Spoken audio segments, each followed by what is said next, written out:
ईश्वर अपने को जानने के चक्कर में एक से अनेक हो गए, लेकिन उनका अपने को जानने का ये जो तरीका है वो इतना हिंसक और क्रूर क्यों दिखता है? चारों तरफ इतनी जो हम ईश्वर स्वयं को जानने के लिए स्वयं को विभक्त किया। उसने स्वयं को जानने के लिए स्वयं को विभक्त किया और विभक्त करके यह सृष्टि बनाई, और सृष्टि में विविधता है। और यहाँ पर इतनी क्रूरता है, इतनी क्रूरता की क्या जरूरत है? प्रश्न है गहरा। पर पहली बात, ईश्वर अपने आप को जानने के लिए अपने आप को उसने अनेक में तोड़ा। कब तोड़ा? तोड़ा तो सही, चलो ठीक है, तोड़ा होगा। कब तोड़ा? कब तोड़ा?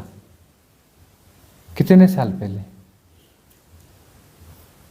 100 साल पहले, 1000 साल पहले, लाख साल पहले, करोड़ साल पहले, अरब साल पहले, खरब साल पहले? कब? कब तोड़ा है किसी को पता? टाइम एक इल्यूजन है, स्पेस एक इल्यूजन है, और यह सब जो है शाश्वत है,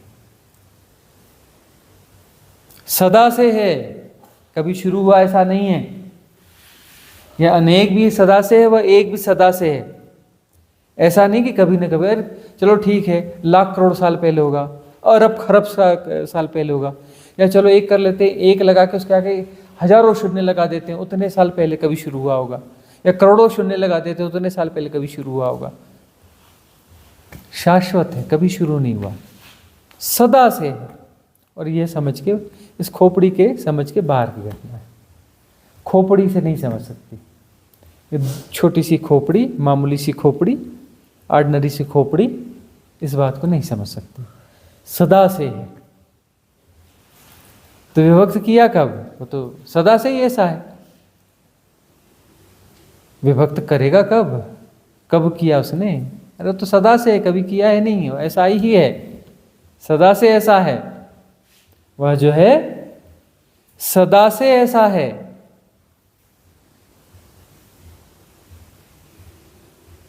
और हिंसा और क्रूरता और यह क्यों है?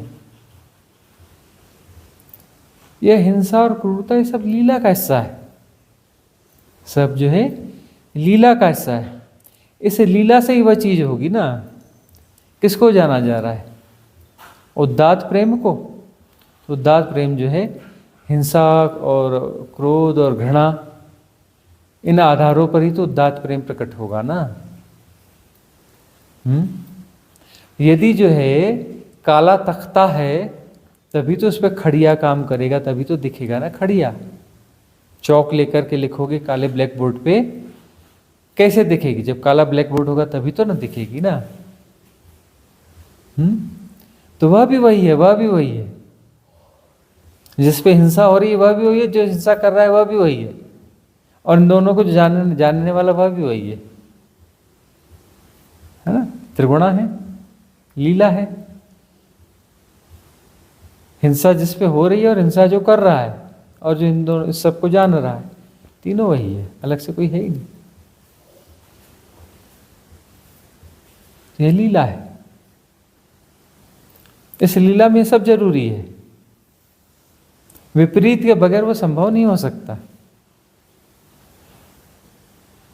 इस विपरीत से ही सब कुछ उभरता है। आकाश को कैसे उभारोगे? निराकार है ना आकाश, उसको उभारोगे कैसे? आकार से ही तो उभारोगे ना। ये सब क्या है? पेड़ पौधे, ये सब क्या है? ये आकाश को उकेरते हैं। तो जो अनंत है, निर्गुण है, निराकार है, उसे उकेरते हैं। ये उसे ये उकेरते हैं। आकाश को देखा ही कैसे जा सकता है? कोई रिलेटिविटी ना हो तो। कोई रिलेटिविटी है तभी तो देखा जा रहा है। और उसे कुछ सौम्यता देते हैं, उसे कुछ सुंदरता देते हैं। ये तारे हैं, चांद तारे, ये तो आकाश को ही उभार रहे हैं ना। वह तो देखने की दृष्टि चाहिए ना। लोग उठता तारे ऐसे हैं, सूरज जैसा, चांद ऐसा, चलो उसका तो आनंद लो, साथ में आकाश नहीं महसूस होता? अरे आकाश का सौंदर्य प्रकट हो रहा है, बहुत गहरे शब्द, आनंद जो मिल रहा है ना, वो आनंद जो है स्टार गेजिंग से नहीं है। वह स्टार गेजिंग में जो आकाश प्रकट हो रहा है, जो आकाश में हमारा विस्तार हो रहा है, उतने दूर का स्टार देख रहे हो तो उतने दूर का आकाश, उतना बड़ा आकाश, उतने बड़े आकाश को जी रहे हो ना, तब तो स्टार देख रहे हो। इतने जो है वो तारा जो है वो जो है हजारों प्रकाश वर्ष दूर से टिमटिमा रहा है। हाँ, सैकड़ों हजारों प्रकाश वर्ष, उतने लाइट ईयर्स दूर से टिमटिमा रहा है। तो उसको देखकर आनंद क्यों आ रहा है? क्योंकि उतना लंबे आकाश को जी रहे हो ना, इसलिए तो उसको देखकर आनंद आ रहा है। स्टार गेजिंग का आनंद नहीं है, उस आकाश को जीने का आनंद है। वह इतने विराट आकाश को जी रहे हो। पहाड़ पे खड़े होकर दूर दूर का दिखता है तो कितना आनंद आता है। अरे भाई, उस लंबे आकाश को जी रहे हो ना। और तुमको हो कौन?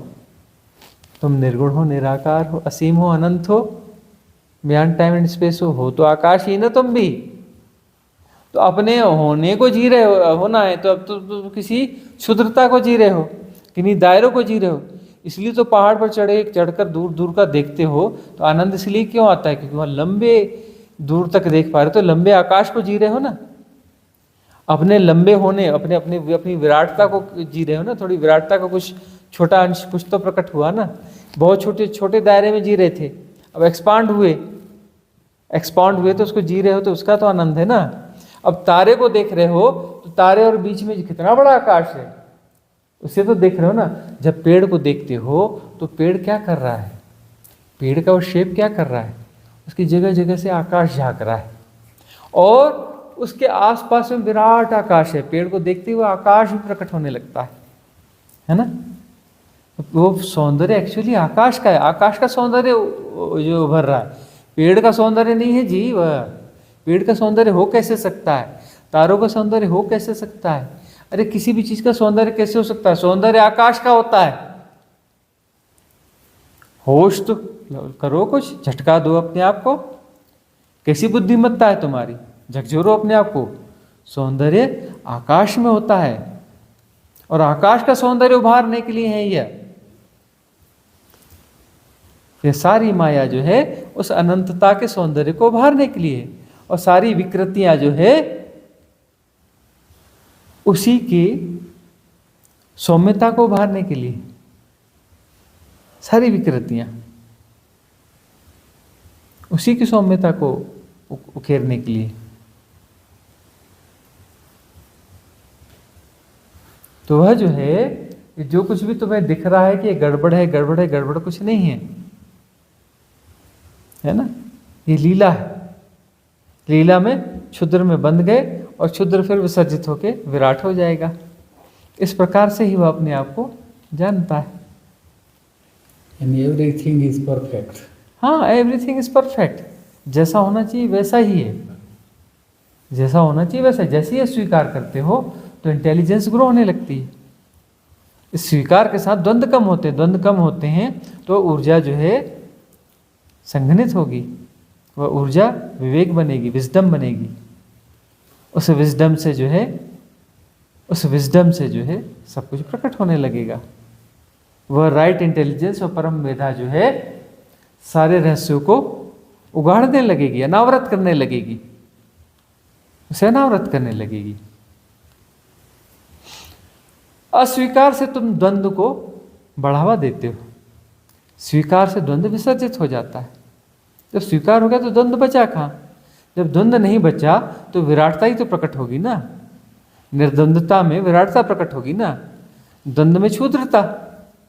द्वंद्व का अर्थ है कि किसी क्षुद्र दायरे में ही गोल गोल घूम रहे हो। निर्द्वंद्वता का अर्थ हुआ कि सारे दायरे विसर्जित हो रहे हैं। परम स्वीकार में विराटता प्रकट होने लगती है। राइट विजडम भी प्रकट होती है, विराटता भी प्रकट होती है। सिमिलर चीजें। विराटता के साथ में विजडम ही है। जो विजडम है जिसके पास में वो विराट है, जो विराट है उसके पास विजडम है, क्योंकि वो दो चीजें हैं ही नहीं ना। जितनी विराटता उतनी विजडम, है ना। परिपूर्ण विराट हो गया तो प्रज्ञावान हो गया। प्रज्ञावान मतलब कौन? जो परम विराट है। विराट मतलब कौन? उसमें प्रज्ञा है ही है, इनबिल्ट है। दोनों एक ही चीज है, दो तो है ही नहीं ना। परम प्रज्ञा और ईश्वर तत्व एक ही है, दो नहीं है। परम प्रज्ञा ही ईश्वर है।